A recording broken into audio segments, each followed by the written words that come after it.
Welcome বন্ধুরা movie explain বাংলার আরেকটি নতুন ভিডিওতে। তো চলুন আজকের ভিডিওটি শুরু করি।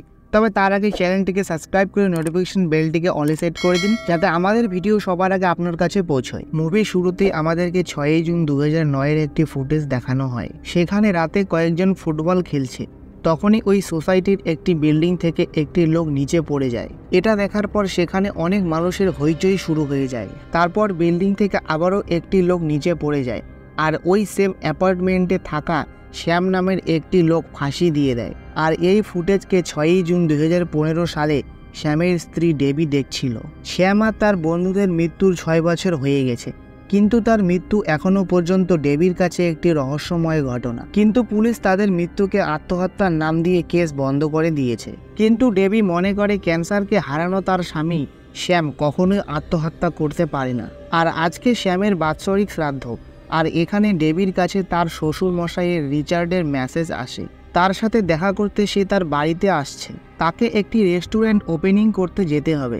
তারপর ডেবি তার শ্বশুর মশাইয়ের জন্য চা নিয়ে আসে। তারপর শ্যামের মা রিচার্ডের সামনেই ডেবিকে কথা শোনাতে থাকে। তার মা চায় যে ডেবি IVF এর সাহায্যে আর্টিফিশিয়ালভাবে মা হোক, কিন্তু ডেবির 2বার মিসক্যারেজ হয়েছিল, তাই সে আর এটা করতে চায় না। সে বলে যে সে হসপিটালের লোকেদের সাথে কথা বলেছে যারা শ্যামের স্পার্ম স্টোর করে রেখেছে, আর সে শ্যামের স্পার্ম দিয়েই মা হতে চায়, কারণ নিজের বাচ্চার রূপে শ্যাম যেন আবার তার কাছে ফিরে আসে। আসলে শ্যামের ক্যান্সার ছিল, তা সত্ত্বেও ডেবি তার সাথে বিয়ে করেছিল, আর তার ক্যান্সারের সাথে লড়াইয়ে ডেবি তার পাশে ছিল। যেহেতু শ্যাম একজন ইয়ং ম্যান ছিল, আর ক্যান্সারের জন্য কেমোথেরাপি করানো হয়, আর ওই কেমোথেরাপির কারণে স্পার্মের কোয়ালিটি খারাপ হয়ে যায়। তাই কেমোথেরাপি স্টার্ট করার আগে পেশেন্টকে বলা হয় তারা যেন স্পার্ম স্টোর করে রাখে। তাই শ্যামও নিজের স্পার্ম স্টোর করে রেখেছিল, আর ডেবি সেটার বিষয়েই কথা বলছিল। তারপর ডেবি ও রিচার্ড রেস্টুরেন্টের উদ্দেশ্যে রওনা হয়, কিন্তু রাস্তায় তারা ট্রাফিক জ্যামে আটকে পড়ে। ডেবি গাড়ি থেকে নেমে দেখতে পায় একটি বাড়ির সামনে অনেক ভিড়, আর সামনেই একটি লোকের বডি ফাঁসিতে ঝুলছিল। আর এই লোকটি ডিমন্টে কলোনি 1 এর একজন জ্যোতিষী জোশিয়ার ছিল, যে শ্রীনি আর তার বন্ধুদের ভবিষ্যৎ বলেছিল। মরার আগে সে শ্রীনিকে কিছু বলার জন্য কল করেছিল, কিন্তু সে সেখানে পৌঁছয়নি। কিন্তু যতক্ষণে সে সেখানে এসেছিল, জোশিয়ার মারা গেছে। তারপর ডেবি জোশিয়ারের জায়গায় নিজের স্বামী শ্যামের মুখ দেখতে পায়। সেটা দেখে সে ভয় পেয়ে সেখান থেকে যেতে থাকে। তখনই সে একটি লোকের সাথে ধাক্কা খায়। সে আর কেউ ছিল না, সে ছিল শ্রীনি। আজকের তারিখ ছিল 6 জুন, আর আজকেই ডিমন্টের ঋণের কারণে তার মৃত্যু ঘটবে। সে কথাই জোশিয়ার তাকে বলতে চেয়েছিল, কিন্তু তার আগেই জোশিয়ারের মৃত্যু ঘটে। যেরকম আমরা প্রথম পার্টে দেখেছি যে শ্রীনি আর তার বন্ধুরা মিলে কাঞ্চনা নামে একটি ভুতুরে মহলে যায়, আর তাদের একটি বন্ধু রাঘব সেই মহল থেকে একটি লকেট চুরি করে নেয়, যেটি একটি কাস্ট লকেট ছিল। আর ওই লকেটটি যদি কেউ মহল থেকে চুরি করে কোনো জায়গায় নিয়ে যায়, তাহলে ওই জায়গাটি একটি শ্মশানে পরিণত হয়। তখন ওই জায়গা থেকে আর কেউ বেরোতে পারে না, আর রহস্যময় পদ্ধতিতে সবাই মারা যায়। আর এই কারণেই শ্রীনির সব বন্ধুরা মারা যায়। আর শেষে শ্রীনি যখন জানালা ভেঙে সেখান থেকে পালাতে যায়, কিন্তু সে সেখানেই পড়ে মারা যায়। তারপর দেখানো হয় ডেবি রেস্টুরেন্টে গিয়ে ওপেনিং করে। সেটি একটি চাইনিজ রেস্টুরেন্ট ছিল, আর এই রেস্টুরেন্টটি খোলার স্বপ্ন ছিল শ্যামের। তাই ডেবি তার বাৎসরিকের দিনে রেস্টুরেন্টটি খুলে তার স্বপ্ন পূরণ করে, যাতে তার আত্মার শান্তি হয়। তারপর সেখানে কয়েকজন সন্ন্যাসী আসে এবং ডেবিকে একটি মহাকালের মূর্তি দেয়, আর ডেবি সেই মূর্তিকে রেস্টুরেন্টে স্থাপন করে, যাতে সেখানে সবসময় পজিটিভ এনার্জি থাকে। তারপর যখন সবাই শ্যামকে শ্রদ্ধাঞ্জলি দেওয়ার জন্য উঠে দাঁড়ায়, তখনই হঠাৎই উপর থেকে অনেকগুলি চামচ পড়তে থাকে, আর এই চামচের বৃষ্টি দেখে ডেবি ভাবে শ্যামের আত্মা এসব করছে। তারপর ডেবি রিচার্ডকে বলতে থাকে সকাল থেকেই তার সাথে অস্বাভাবিক ঘটনা ঘটছে, আর তার মনে হয় এই চামচগুলো শ্যামেই ফেলছে। একবার হসপিটালে শ্যাম তাকে চামচ ফেলেই ডেকেছিল। তখন শ্যাম ডেবিকে বলেছিল সে যদি মারা যায়, মরার পরেও সে তাকে এভাবেই ডাকবে। সে রিচার্ডকে বলে শ্যামের আত্মা তাকে কিছু হয়তো বলতে চায় তার মৃত্যুর বিষয়ে।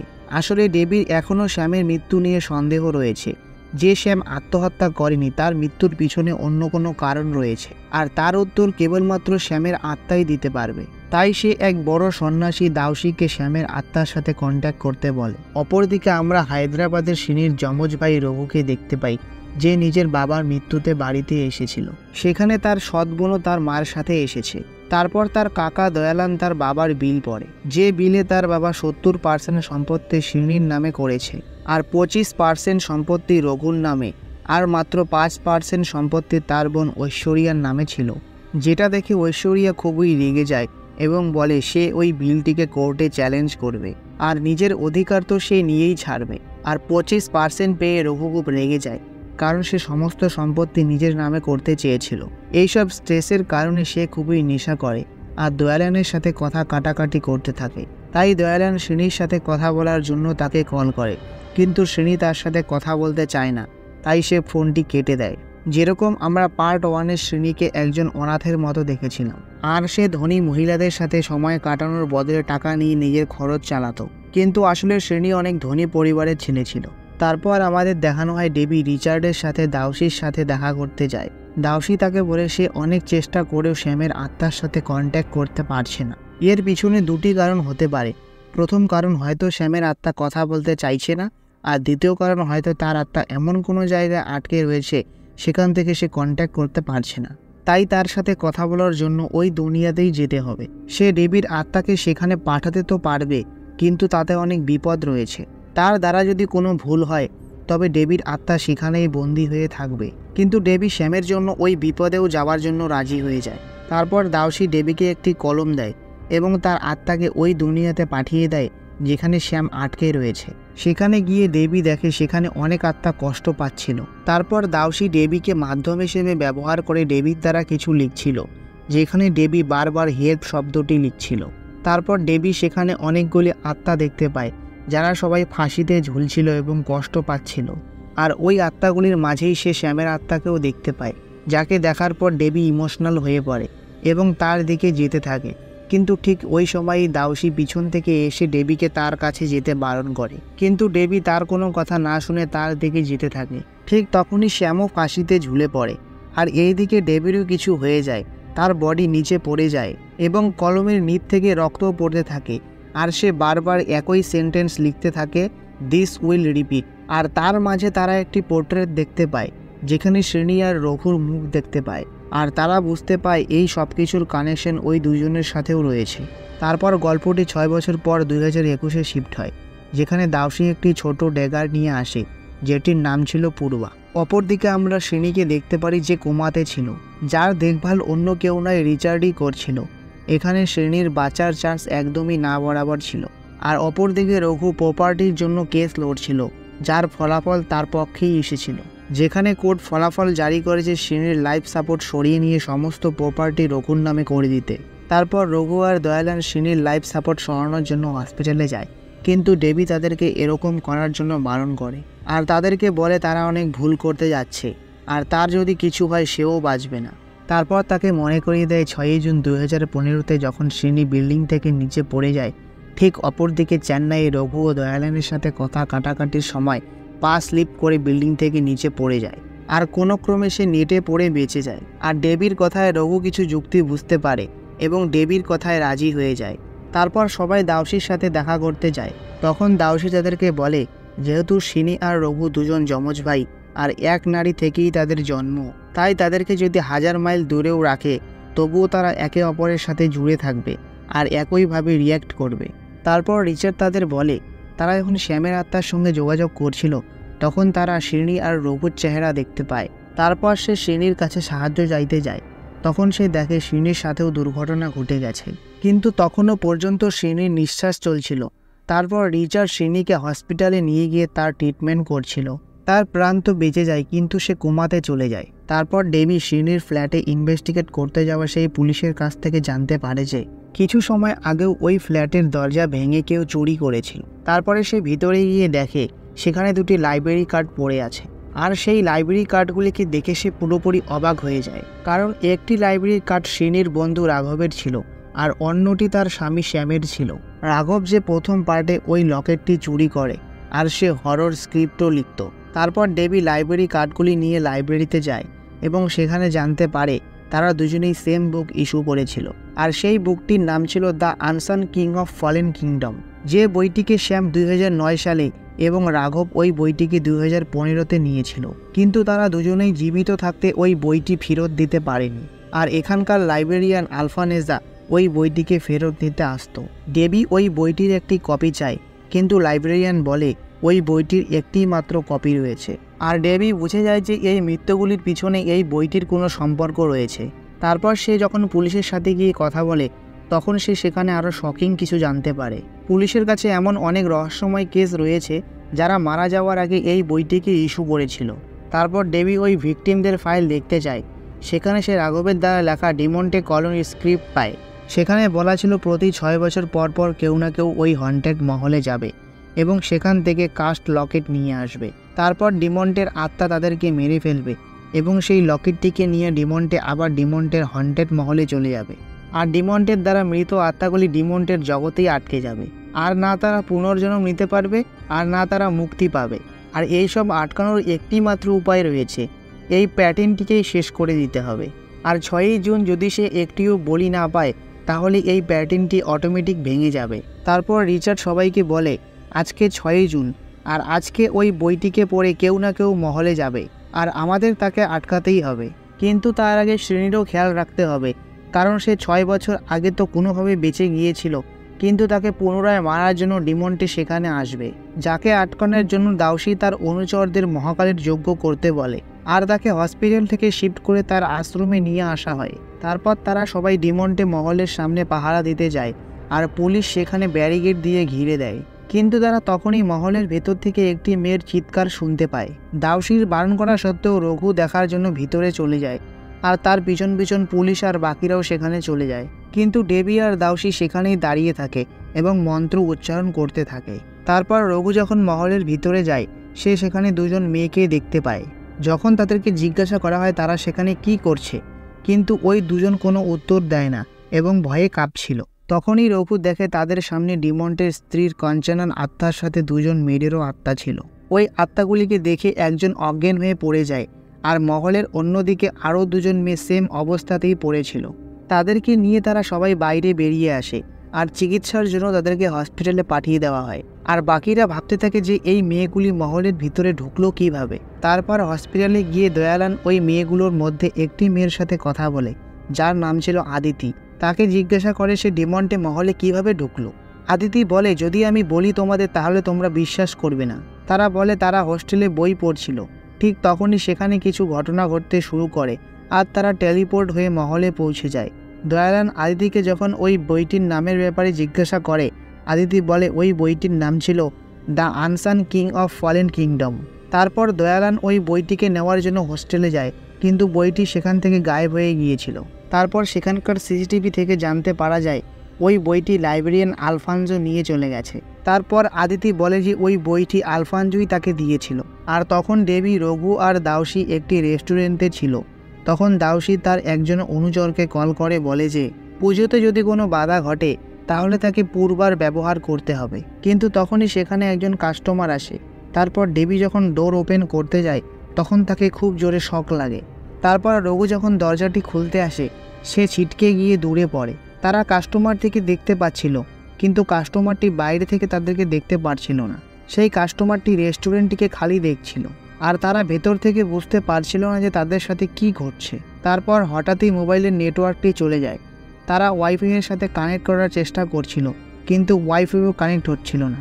তখন সেখানকার সব সিসিটিভি অটোমেটিক অন হয়ে যায়, যেখানে তাদের 3 জনকে দেখাচ্ছিল।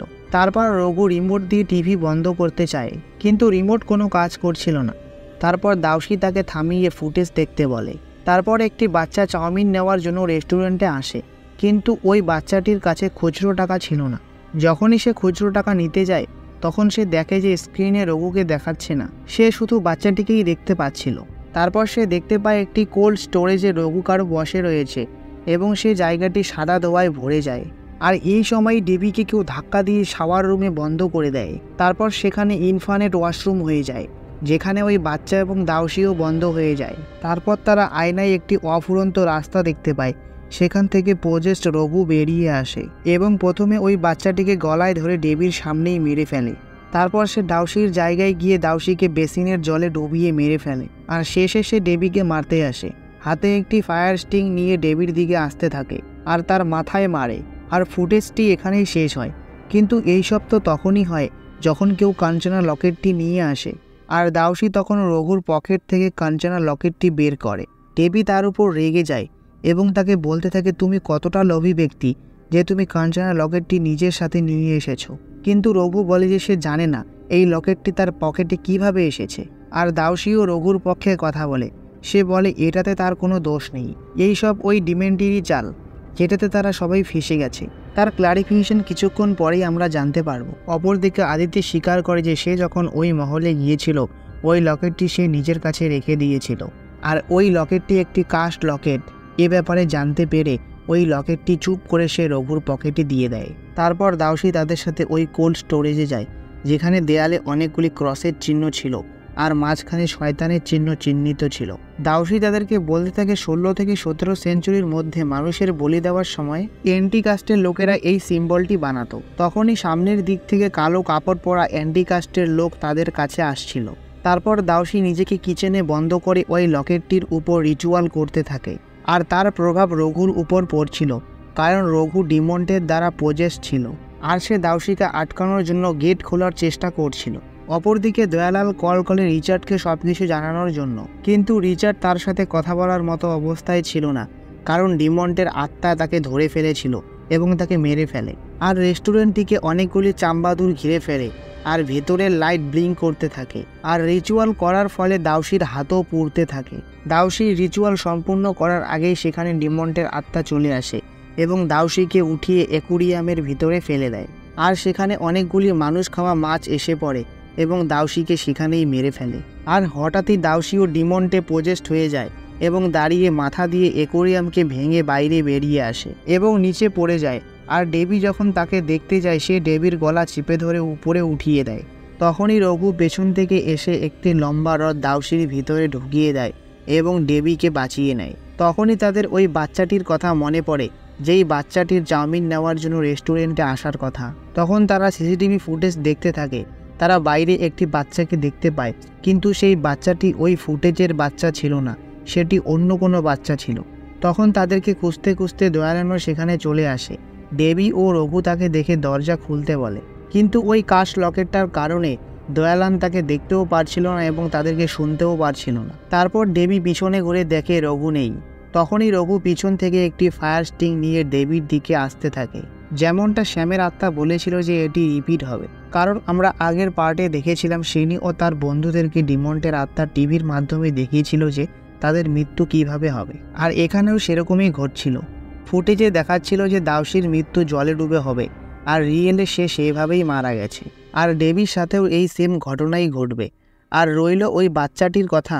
ওই বাচ্চাটির কথা আমরা কিছুক্ষণ পরে জানতে পারবো। তারপর রঘু ফায়ার স্টিক নিয়ে ডেবিকে মারতে আসে, আর সময় থাকতে ডেবি সেখান থেকে সরে যায় এবং এন্ট্রান্স গেটটি ভেঙে যায়। তারপর তারা দেখতে পায় যে তাদের সামনে আরও একটি এন্ট্রান্স গেট এসে পড়ে। তারপর তারা যতগুলি এন্ট্রান্স গেট ভাঙতে থাকে, তাদের সামনে ততগুলি এন্ট্রান্স গেট আসতে থাকে। তারপর দয়ারানো সেখান থেকে ফিরে যায় এবং সেখানে অনেকগুলি চাম্বাতে ঢুকে পড়ে। 1 ঘন্টা থেকে রঘু সেগুলিকে তাড়ানোর চেষ্টা করে। তারপর ডেবির মনে পড়ে যে সে যেই জায়গায় দাঁড়িয়ে রয়েছে সেখানেই সে মহাকালের মূর্তি স্থাপন করেছিল, আর সেই কারণেই কোনো দুষ্ট শক্তি তার কাছে আসতে পারবে না। আর রঘু চাম্বাদুরের সাথে লড়তে লড়তে সেখানে এসে পড়ে যায়। তখন ডেবি তাকে বলে এই জায়গায় মহাকালের প্রতিষ্ঠা করা হয়েছে, তাই এই জায়গায় কোনো দুষ্ট শক্তি আসতে পারবে না, আর না তাদের কোনো শক্তি তাদের উপর কাজ করবে। তারপর তারা দুজনেই সেই জায়গার ছাদ দিয়ে বেরোনোর প্ল্যান বানায়। অনেকগুলি চেয়ার দিয়ে সিঁড়ির মতো বানিয়ে রঘু সেখান দিয়ে উপরে উঠে যায় এবং ডেবি তাকে সাপোর্ট দিতে থাকে। তারপর ডেবি সেখানে শ্যামের আত্মা দেখতে পায় এবং সব কিছু ছেড়ে দিয়ে সে শ্যামের দিকে যেতে থাকে। তারপর সে শ্যামের কাছ থেকে নিজের প্রেগনেন্সির কথা জানতে পারে। শ্যাম তাকে বলতে থাকে কিছুদিন আগে তাদের রিপোর্ট পজিটিভ এসেছে, আর এই কথাটি মা তোমাকে বলতে চেয়েছিল, কিন্তু তুমি কথাটি ঠিকঠাক শোনোনি। আর এখন আমরা ওই বাচ্চাটির কথা জানতে পারি যেই বাচ্চাটিকে ডেবি ফুটেজে দেখেছিল। ডেবির মনে পড়ে যে ওই বাচ্চাটির ফেস শ্যামের ছোটবেলার ফেসের মতো দেখতে। তখন ডেবি বুঝতে পারে যে ওই বাচ্চাটি আর কেউ নয়, শ্যাম ছিল। আর ফুটেজে পজেস্ট রঘু বাচ্চাটিকে যেভাবে ফাঁসিতে ঝুলিয়ে মেরে ফেলেছিল, শ্যাম ঠিক সেভাবেই ফাঁসিতে ঝুলে মরেছিল। আর ডিমান্ডও তার আত্মাকে ঠিক এভাবেই প্রতিদিন ফাঁসিতে ঝুলায়। আর ডেবির কাছে অনুরোধ করে সে যেন তার আত্মাকে ডিমন্টের কাছ থেকে মুক্তি দেয়। আর এই কথায় ডেবি ইমোশনাল হয়ে তার দিকে যেতে থাকে, কিন্তু পেছন থেকে রঘু তাকে থামিয়ে দেয় এবং তাকে বলে ওর কথা শোনো না, কারণ ও শ্যাম নয়, ও হচ্ছে ডিমনদের আত্মা, সে তোমাকে ভুল বোঝানোর চেষ্টা করছে। তখনই শ্যামের আত্মা সেখান থেকে গায়েব হয়ে যায়। আর অপরদিকে দাউসির অনুচর মহাকালের যজ্ঞ করছিল, কিন্তু সেখানে ডিমন্ডের আত্মা শ্রেণীকে পজেস্ট করে ফেলে। তার বেড পুরো উল্টে যায় এবং সেখানে হইচই শুরু হয়ে যায়, আর সেখানে উপস্থিত সব সন্ন্যাসী আহত হয়। আর অন্যদিকে রঘু দেবীকে বলতে থাকে যে ওই লকেটটা যদি সেখানে এনে ভেঙে দেওয়া হয় তাহলে সব কিছু ঠিক হয়ে যাবে। তারপর রঘু ওই লকেটটি নেওয়ার জন্য বাইরে যায়, কিন্তু সেখানে এন্টিকাস্টের লোক রঘুর উপর হামলা করে, তাকে উঠিয়ে দূরে ফেলে দেয়। তারপর আহত রঘু একটি মোবাইল লাথ মেরে দেবীর কাছে দেয়, যেখানে মোবাইলে আবার নেটওয়ার্কও চলে আসে এবং দেবী দয়ালানকে কল করে সেখানে ডেকে নেয়। তারপর সেখানে একটি পোর্ট্রেট রাজার আত্মা আসে, যেখানে তার সামনে সব এন্টিকাস্টের লোক মাথা নত করে। তারপর ডিমন্টের আত্মা দাউসি ও রঘুকে ওই শয়তান চিহ্নের উপর রেখে দেয় আর বলি দেওয়া স্টার্ট করে দেয়। তখন দাউসির পুরো শরীর পুড়ে যায়। তারপর রঘু আর শ্রেণীর পালা ছিল, কিন্তু তখনই দাউসির অনুচর পূর্বার ব্যবহার করে বলি থামিয়ে দেয়, যার জন্য ওই রাজার আত্মা হতাশায় চিৎকার করে ওঠে। ততক্ষণে দয়ালানও সেখানে পৌঁছে যায়। সে রশির সাহায্যে দেবীকে সেখান থেকে বাইরে বের করতে থাকে। দেবী তখন ওই রাজার দিকে তাকায়, আর ওই রাজাটির চোখ ছিল না, কিন্তু ততক্ষণে তাকে বাইরে বের করে নেয়। কিন্তু তারপর যখন পুলিশ সেখানে যায়, ওই লোকটি সেখান থেকে গায়েব হয়ে গিয়েছিল। অপরদিকে শ্রেণী কোমা থেকে বেরিয়ে আসে, কিন্তু এখন রঘু কোমায় চলে যায়। তারপর দেবী শ্রেণীকে বলে যে এইসবের পিছনে একটি প্রজেস রাজার আত্মা রয়েছে, যাকে 15 শতাব্দীতে সিংহাসনচ্যুত করে তার চোখ বের করে নেওয়া হয়েছিল। আর এন্টিকাস্টের লোকেরা তাকে ভগবানের মতো মানত, আর ডিমনটাও এইসব বলিদান তার কথাতেই করছে। তারপর শ্রেণী বলে প্রথমে সে ওই লাইবেরিয়ান আলফানজোকে ধরবে আর খুঁজে বের করবে যে তার সাথে তার কী সম্পর্ক রয়েছে। অপরদিকে আমরা লাইবেরিয়ান আলফানজোকে দেখতে পাই, যে ডিমনটিকে খুশি করার জন্য নিজেকেই টর্চার করছিল। আর পুলিশ তাকে ধরতে গিয়েছিল, কিন্তু সে আগেই সেখান থেকে পালিয়ে গেছে। আর সেখানে অনেকগুলি ভিকটিমের ফটো দেখতে পায়। সেগুলি দেখে পুলিশ অবাক হয়ে যায় আর ভাবে আলফানজো এতদিন কতজনকেই না বলি দিয়েছে। তারপর আমাদেরকে বিহারের কোনো একটি জায়গা দেখানো হয়, সেখানে আলফানজো অনেকগুলি ভিকটিমের ফটো নিয়ে একটি গ্রাউন্ডের দিকে যাচ্ছিল, যেখানে একটি লোককে উল্টো করে ঝুলিয়ে তাকে পুড়িয়ে দেয় এবং সেটি নিজের ভগবানকে উৎসর্গ করে। আর এর সাথে মুভিটির সমাপ্তি এখানেই ঘটে। তো বন্ধুরা, ভিডিওটি যদি ভালো লেগে থাকে তাহলে চ্যানেলটিকে অবশ্যই সাবস্ক্রাইব করবেন আর এরকম ভিডিও পেতে আমাদের সাথে থাকবেন। তো দেখা হচ্ছে আবারও নেক্সট ভিডিওতে।